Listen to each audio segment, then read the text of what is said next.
ઓમ તત્સત. શ્રી પરમાત્મને નમો નમઃ. પુસ્તકનું નામ છે શ્રીમદ ભાગવત એકાદશ સ્કંદ અનુવાદ સંત રાધેશ્યામજી કૃત. અધ્યાય 20મો. ભક્તિ જ્ઞાન કર્મયોગ. શ્લોક પહેલો. ઉદ્ધવજી બોલ્યા, હે કમળ નેત્રવાળા, આમ કરવું એટલે વિધિ ને આમ ન કરવું એટલે નિષેધ, એવો કર્મનો વિવેક આપના વેદો જ બોધે છે. આમ કર્મ કરવામાં તેના ગુણ દોષનો વિચાર કરવો એ વેદોની આજ્ઞાઓનો આશય છે, એટલે વિધિ નિષેધનો આશય છે. શ્લોક બીજો. અનુલોમ પ્રતિલોમ વર્ણ આશ્રમ એ બધામાં સારા સારનો એટલે તેના ગુણ દોષ પ્રમાણે સારા સારનો ભેદ વેદ જ બતાવે છે, અને તેવો ભેદવાળો વિવેક રાખવો પડે છે.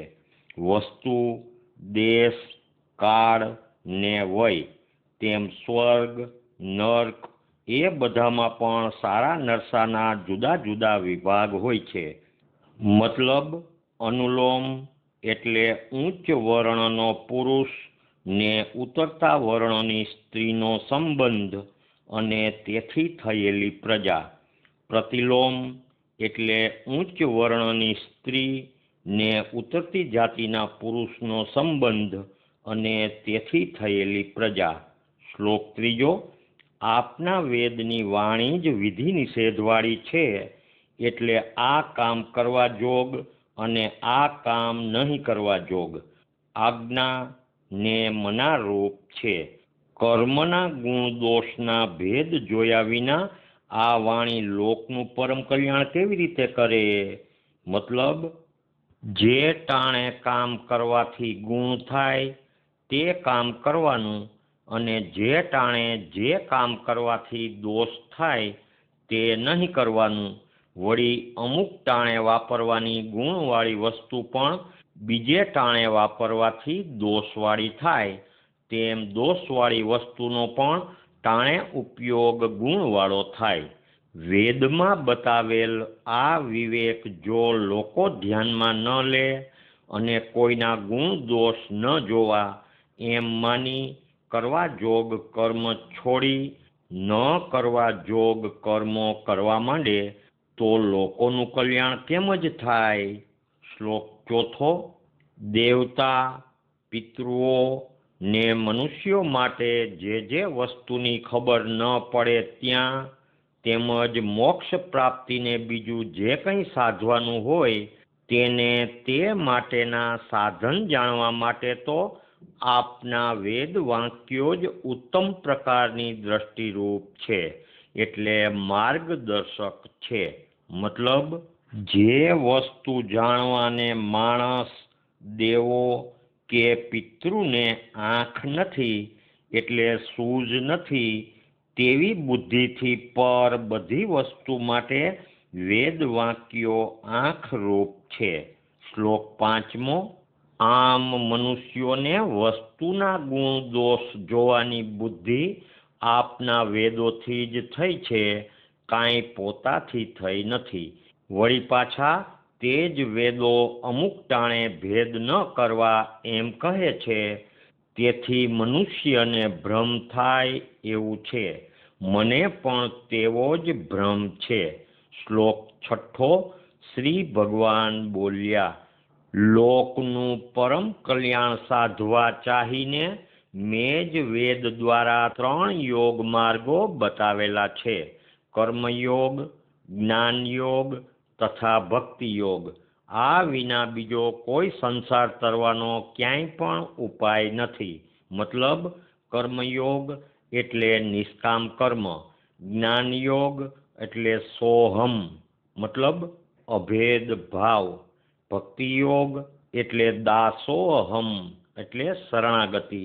શ્લોક સાતમો. અહીં કર્મો કરતા કરતા કંટાળો આવે એટલે પાસા અવળા પડે એટલે કાઈ જાય, તેથી ઉદાસ થઈ કર્મો છોડી દે, તેને માટે જ્ઞાન યોગ છે. પણ જરા પણ ન કાયા હોય ને કર્મ કરવાની ઘણી હોંશ હોય, તેણે નિષ્કામપણે કર્મો કરવા, એટલે યજ્ઞ, દાન, તપ વગેરે નિષ્કામપણે કર્મો કરવા. શ્લોક 8મો. કદાચ દૈવેચ્છાથી મારી કથામાં શ્રદ્ધા એટલે ચર્ચામાં શ્રદ્ધા ને પ્રેમ થાય, કર્મથી કંટાળ્યા પણ ન હોય, તેમ કર્મ કરવાની આસક્તિ પણ ન હોય, તેને ભક્તિ યોગ સિદ્ધિ દેનાર છે. શ્લોક 9મો. પૂરો વૈરાગ્ય ન આવે કે મારી કથા સાંભળ્યા કરવામાં શ્રદ્ધા ને પ્રેમ દ્રઢ ન થાય, ત્યાં સુધી કર્મો તજવા નહીં. શ્લોક 10મો. પોતાના ધર્મનું ચુસ્તપણે પાલન કરતા નિષ્કામ કર્મો દ્વારા જે મને ભજે છે, તે જો તે સિવાય બીજું કંઈ કરે નહીં, તો તે સ્વર્ગ કે નરકની ગતિ પામતો નથી. મતલબ સ્વર્ગમાં જતો નથી, તેમજ નરકમાં પડતો નથી. શ્લોક 11મો. આ લોકમાં કેવળ પોતાના ધર્મપરાયણ રહે, બીજું કાંઈ પણ પાપ કરે નહીં ને શુદ્ધ રહે, તો મારા સ્વરૂપનું વિશુદ્ધ જ્ઞાન એટલે મારા સ્વરૂપનું સ્પષ્ટ જ્ઞાન કે મારી સેવા ભક્તિ, આ બેમાંથી જે ચાહે તે પામે. શ્લોક 12મો. સ્વર્ગના દેવો તથા નારકી યોનિના જીવો પણ આ લોકને ઈચ્છે છે, કારણ કે આ મનખા દેહમાં જ જ્ઞાન તથા ભક્તિ સધાય છે, પણ સ્વર્ગ કે નરકની ગતિમાં કાંઈ સાધી શકાતું નથી. શ્લોક 13મો. જે ચતુર પુરુષ છે તે સ્વર્ગ કે નરકની કોઈ પણ ગતિ ઈચ્છતો નથી, તેમ મનખા દેહને પણ ફરી ચાહતો નથી, કેમ કે દેહના આવેશથી ઘણી ભૂલો થવા પામે છે. શ્લોક 14મો. આ દેહ મરણધર્મી એટલે નાશવંત હોવા છતાં આ દેહથી માણસ પોતાનો ખરો સ્વાર્થ સાધી શકે છે, માટે સાવચેત થઈને મનુષ્યે મુવા પહેલા મોક્ષ માટે શ્રમ કરવો જોઈએ. શ્લોક 15મો.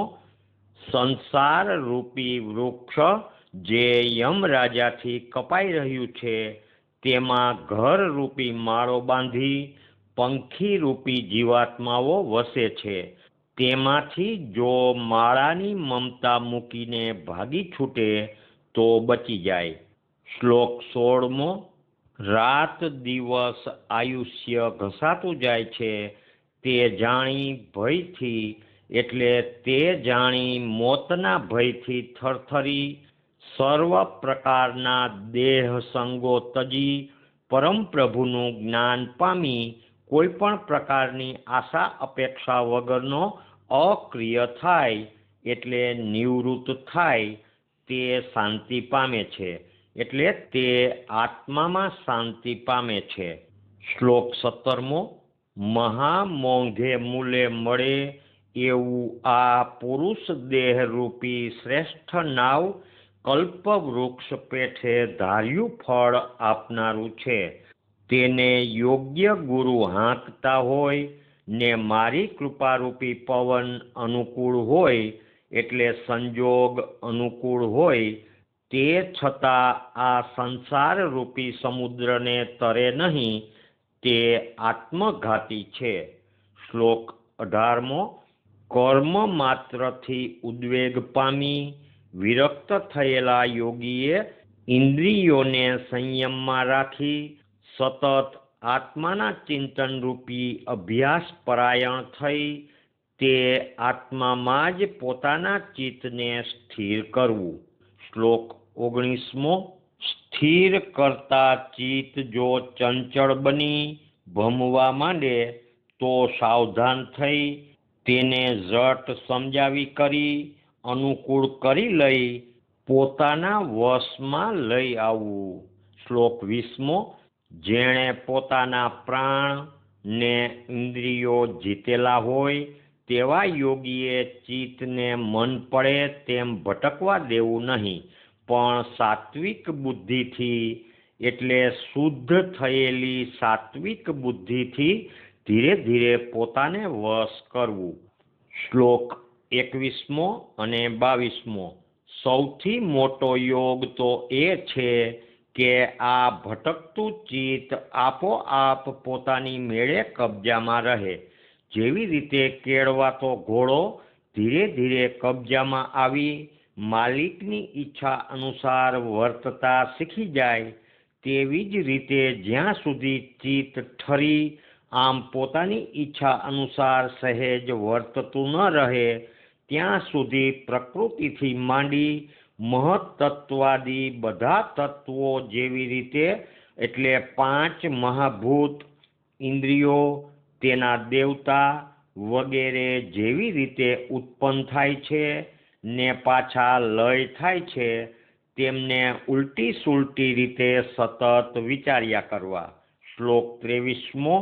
જેને કર્મોથી કંટાળીને વૈરાગ્ય આવ્યો હોય ને ગુરુનો બોધ લીધેલ હોય તે બોધનું સતત રટણ કરતા મનની દુષ્ટતા સમી જાય છે એટલે મન શુદ્ધ થાય છે. શ્લોક 24.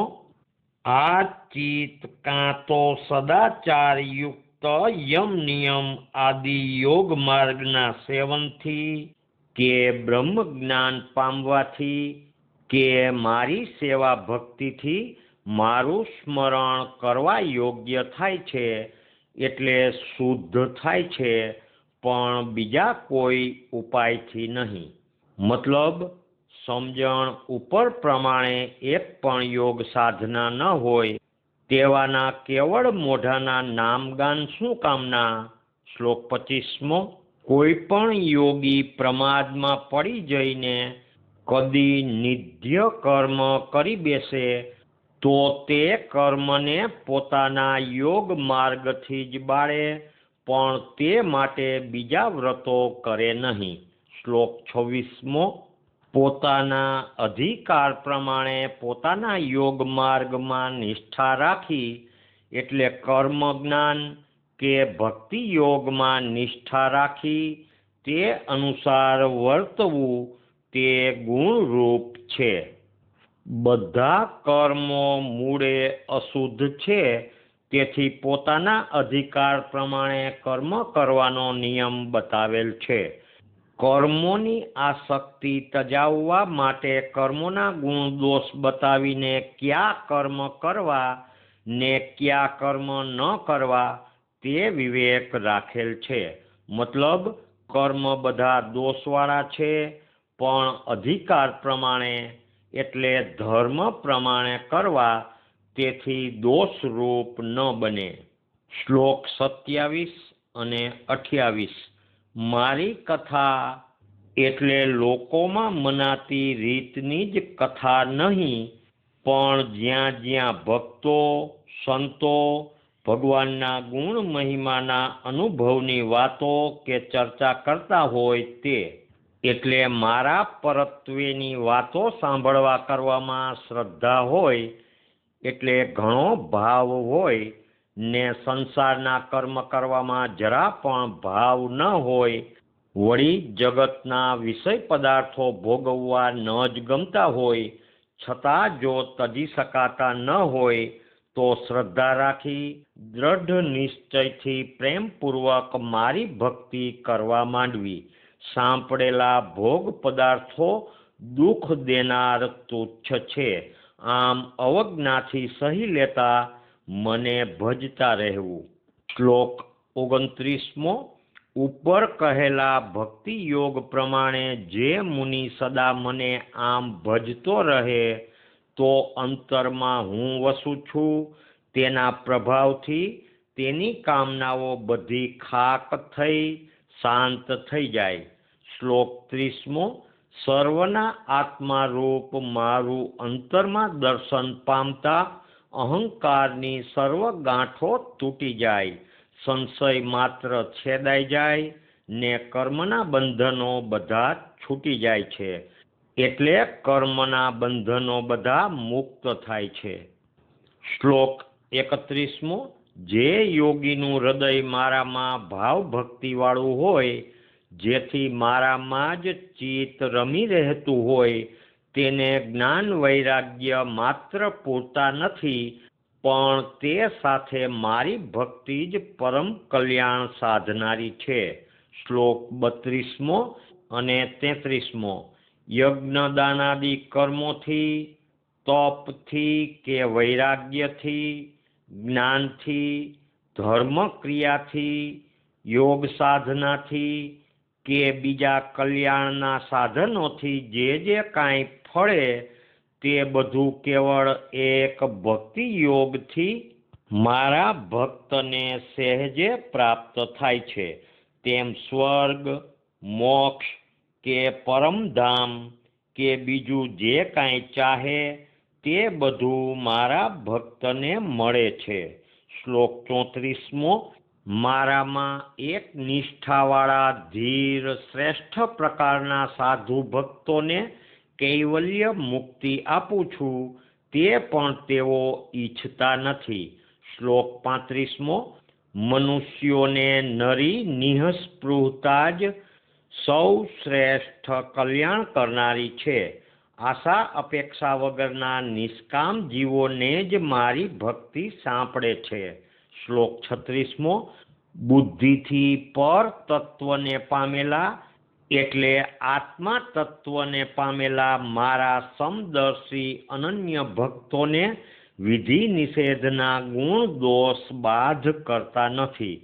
મતલબ અત્યારના કાળમાં તો આત્માની પ્રાપ્તિ પહેલા જ જ્ઞાન ભક્તિ સાધતા કે માત્ર તેનો દેખાવ કરતાને પણ ગુણ દોષ ન લાગે એમ લોકો માની બેસે છે, તે ખોટું ચાલે છે.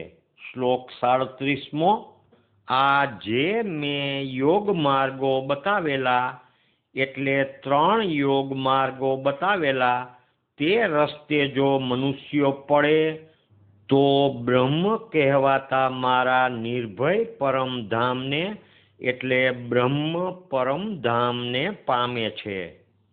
કપાતા યમ જેવાથી માળો વૃક્ષે કરી રહ્યા, માળાની મમતા મેલી ભાગે પંખી બચી જતા, ઘસાતું રાત દી આયુ ભયે કંપી પ્રભુ કળે, દેહ સંગો તજી તૃષ્ણા આત્મામાં શાંત થઈ ઠરે.